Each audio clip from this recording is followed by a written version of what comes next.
Hello and welcome to Moneylife. This is Sucheta Dalal. We are meeting one day after the election results. And depending on what your political views are, it's either been a surprise or kind of on the lines of what you expected. To people in the market, though, it has been a huge surprise, as is clear from the kind of market capitalization that's got wiped out yesterday after the results and the day before, because people listen to political leaders who said buy shares on June 4th and people obediently went to buy. Now, I would say I told you so, but those of you who heard this video just last week would know that's exactly what I did. In fact, I had said traders largely believe that the National Democratic Alliance is poised for a third term, which may still happen, but market veterans may not be so sanguine. Why? Because those who have lived through market ups and downs in the last 2-3 decades would surely remember this big crash of 17% plus in 2004 when the market had to shut down twice after it hit circuit breakers. Nothing of that sort happened yesterday. And then in 2009, where the market again shut down because of this euphoric rally when the index hit through the barrier, the circuit barrier. Now, yesterday it fell 7%, not so bad, one would say. Of course, on a much, much larger base than what the Sensex or the Nifty 50 was in 2004 or 9. Coming to what could happen, the NDA could still come to par for a third term. But before it does, hopefully all these newbie investors, and we told you how 8 out of 10 investors are new to the market, have never seen a crash of the magnitude that happened yesterday. Hopefully, they have learned a hard lesson about the ill effects of speculation based on exit polls and implicit faith in reports churned out by a pliant pro-government media. So those of you who keep abusing us and calling us Andolan Jivis, you need us, because if you want to know what is truly happening anywhere, you need voices that are independent and that are not swayed by whichever is the ruling political establishment. Coming to yesterday, in about 2 hours, it was clear that there was no sweeping victory for the National Democratic Alliance, in spite of a very high decibel campaign, loads of money available, thousands of crores through electoral bonds. Instead, we had a huge moral victory for what is called the India Alliance, comprising several opposition parties. They literally fought the election with their hands tied behind their back. ED and enforcement cases, ED or enforcement directorate cases against them, income tax cases, being questioned, being threatened, having their bank accounts frozen, and no money at the end of the day to run campaigns. So many of them even crowdsourced their money to fight the elections. The threat of jail time was real. There were 2 chief ministers actually in jail, along with several of their ministers. So, coming back to what happened on June 4th. The benchmark Nifty crashed nearly 7% in the first 2 hours, rallied slightly, but still closed the day almost 6% down at 21,884. Sensex plummeted 4,390 points to 72,079. The impact was most keenly felt in what I would call the 2 politically sensitive business groups, which today are naturally Adani and Ambani. Their stocks fell. Adani Group company market capitalization was badly decimated. But even before 4th June, the Adani Ambani Group stocks saw the worst fluctuations as nervous first-time investors grappled to deal with rapid changes in political fortunes, wrong exit polls, not knowing what is the truth, because when you have one-sided pliant media, which for all these years you thought was the right thing, you never know what is happening on the ground. So you were unprepared. And that is why you need independent voices. I'm repeating this because this is the only time when what I'm saying will get heard. So the sense of shock that you felt on Tuesday when early trends began to trickle in happened because you were acting without knowledge or acting on one-sided knowledge that you got from the mainstream. If that wasn't bad enough, you had both the Prime Minister, Amit Shah, and a couple of other ministers being so supremely confident and preening and actually telling you on mainstream media interviews to buy stocks on June 4th in anticipation. And these days, whether it is bajaving a tali or buying stocks, you do what your leaders tell you. So you went and bought, and the market had shot up. The misplaced euphoria had led to a 3% jump. Believe me, it would have been more. I'm sure a lot of smart people booked profits that day. 3% jump in Nifty on 3rd June. Adani Ambani stocks up, but especially Adani 10 to 15%. Next day, of course, crashed. This has obviously led to allegations that exit polls were manipulated, mainstream media was manipulated, short-term gains. Did anyone make big money?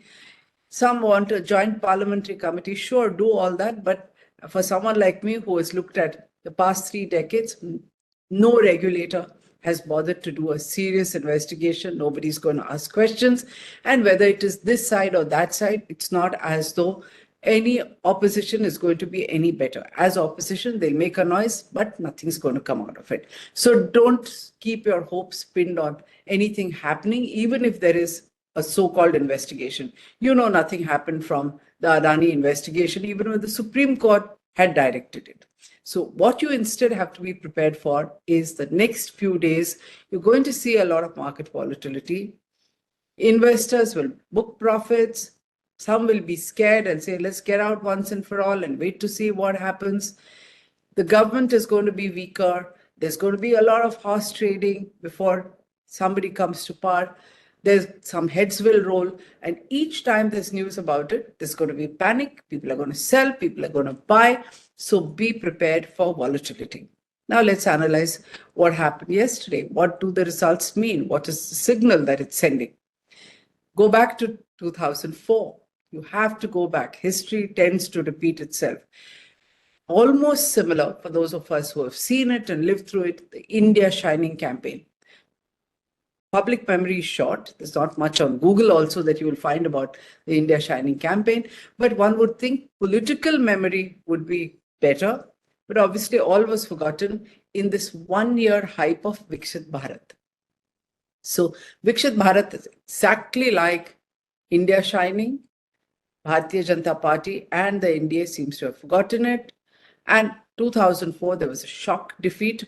They kept saying the economy is booming. You have shiny infrastructure. You have things that we are doing. Helped only the rich, the top 20 percentile. This time, there's constant boasting about a 5 trillion economy where you were supposed to look at an Atal Setu or a coastal road and say, oh, look, we're getting there.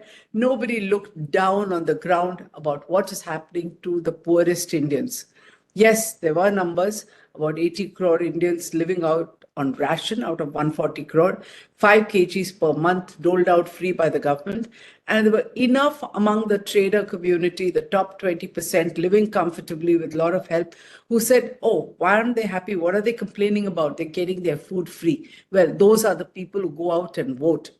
Most of you were out on a holiday because it was a long weekend. The BJP also appears to have deluded itself listening to this echo chamber. You create a digital army to attack anybody who raises questions. You buy the media through massive government spending on advertisements. So when your digital trolls silence a lot of people, the few who still speak are called Andolan Jivi, you stop hearing anything else because people are too scared to speak. And those who are poor, who cares about them? Nobody went and even bothered to find out. So while you harassed people who spoke, nobody spoke about people in genuine difficulty. Trolls scoffed at income disparity, they scoffed at rising prices. Even when we talked about continuous rise in tolls, taxes, cess, they said, so what? Don't you want development? What are you cribbing about? Keep paying. The fact that 80 crore needed free food grain was looked at with utter contempt. They didn't even want that given to people. The devastating impact of demonetization was not to be talked about. The trauma of poorly handled COVID pandemic is not to be talked about. Widespread loss of livelihood was largely unknown, or they were told, why don't you, fry pakodas and earn a living? All of this was airbrushed by mainstream media. And the rest of you were happy to believe it. Those, like I said, raised uncomfortable issues were labeled Andolan Chivis. By whom? Not just by trolls, but by the Prime Minister and by his ministers. Negative kisam ke log is what they were called.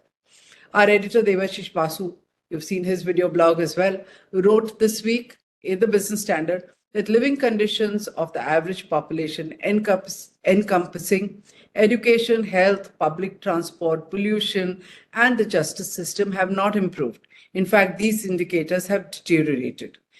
He goes on to say that the impact of these can't be wished away or substituted by narrow indicators like the stock market boom, growth in corporate profits, mutual fund inflows as measures of real prosperity. He wrote this before the results. People were listening, there was a message there. Now, too many Indians in the top 20% income bracket have done exceedingly well in the last 5 to 10 years. They are the ones who have flocked to the stock market. They are the ones who are completely disconnected from rural reality because that is not part of their research. Even the serious ones who do investment research don't want to look at the impact on the country as a whole.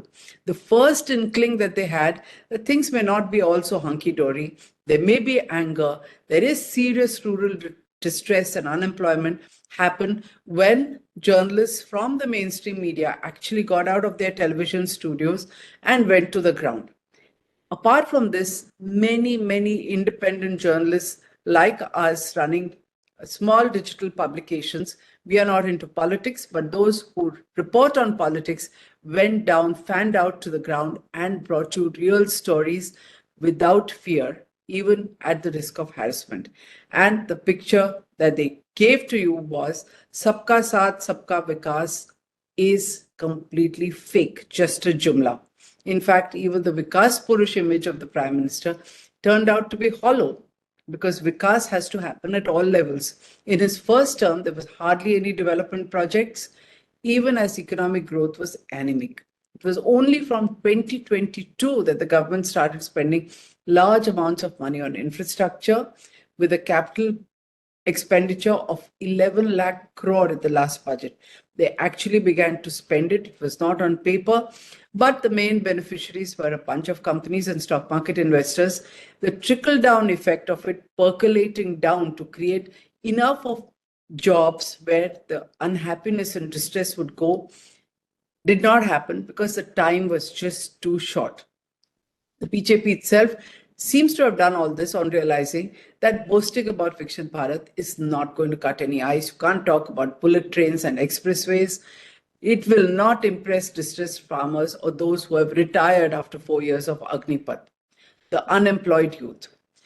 This perhaps explains why the Prime Minister, as star campaigner, focused on fear-mongering, the multiple M's, Muslims, Mangal Sutra, Mujra, mutton, what have you, rather than core issues which people voted him for, which was development, good administration, less corruption. In fact, less corruption never happened. Corruption has skyrocketed.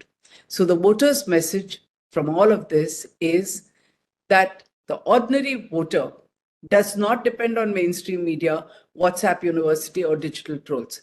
They are not fools. They know what changes are happening in their lives. They are totally unimpressed by the ugly divisive poll campaign unleashed by the BJP. Corporate India and stock market investors were the ones who were blindsided because they were focused entirely on profits, prices, and the wealth generated by a handful of listed companies and another handful or so of startups, unicorns. They were clueless about public sentiment and actually under the impression that it does not matter, even though they know that those are the real voters who actually change governments. Business leaders and industrialists, many of whom, and we've been speaking to them and asking, what do you think will happen? We thought as money bags who fund politicians, they will have a better idea. Every one of them was confident that the BJP alone would get 300 to 330 seats. There would be no hiccup. In fact, voting patterns in Mumbai suggest that most of them may have been away on a vacation on voting day. We had a pathetic 34% voting in Mumbai. On the other hand, voters with their feet on the ground were looking at real issues, economic distress. They were appalled at the whitewashing of brazenly corrupt politicians, the BJP washing machine, the breakup of political parties with threats and inducements. You have seen it in Maharashtra with the way the Uddhav Thackeray Shiv Sena has done. So support to politicians accused of sexual harassment, serious issue, especially with 50% of the population comprising women. Obviously, the BJP and its leaders and its women leaders did not think that women were upset or affected by it. Then there's quality of life, polarization, and hate meant the absence of meaningful change in the quality of life for middle class Indians in the last 10 years. Prime Minister promised to wipe out corruption. It has increased everywhere. People have to pay money. In fact, those are the reports now coming out of Ayodhya. Right where the Ram temple was being built, people needed to pay bribes even to rebuild their own shops. The flip side of using investigation and enforcement agencies to target critics and political rivals is that these agencies had a free rein to go after others as well, and they did. Thousands of people were also harassed with unwanted payments, tax notices going back 10, 15 years, nobody reacting to the pain and anger, many people just paying up because the cost of fighting, while interest and penalties increase, was just too much. They didn't want to risk it. They just paid twice over instead of fighting. This redress issue happens in everything, even when you have wrong tolls, wrong traffic fines, which are all huge. But the cost of fighting, the cost of redress is not addressed by the government at all. So the electorate has finally decided they would send a message in the way they know how, by voting. They rejected the superficial gloss, the development narratives that do not address their concern. So what happens next as the nation moves forward? It is crucial for political leaders as well as market participants to engage more deeply with grassroots realities. This is important for the India Alliance as well. We know what happened in 1977. Don't, abuse the people's mandate and the trust they have shown in you. Don't start fighting for petty reasons. Listen to what is happening, ensure growth and prosperity, and ensure that the broader population's well-being is taken care of. The results are also a lesson that true progress is not measured at stock indices. It has to be reflected in tangible improvement in the lives of ordinary citizens. That is the path to Viksit Bharat. Viksit Bharat cannot happen by silencing critics. It can happen by engaging with them, listening to them, and making course corrections. If you agree with what I said, spread the word and spread the message, especially to the alternative that you're selecting, because they have to ensure that they follow a different path and don't follow the mistakes that the last government, or rather the current government, which is looking for a third term, has done. Thank you.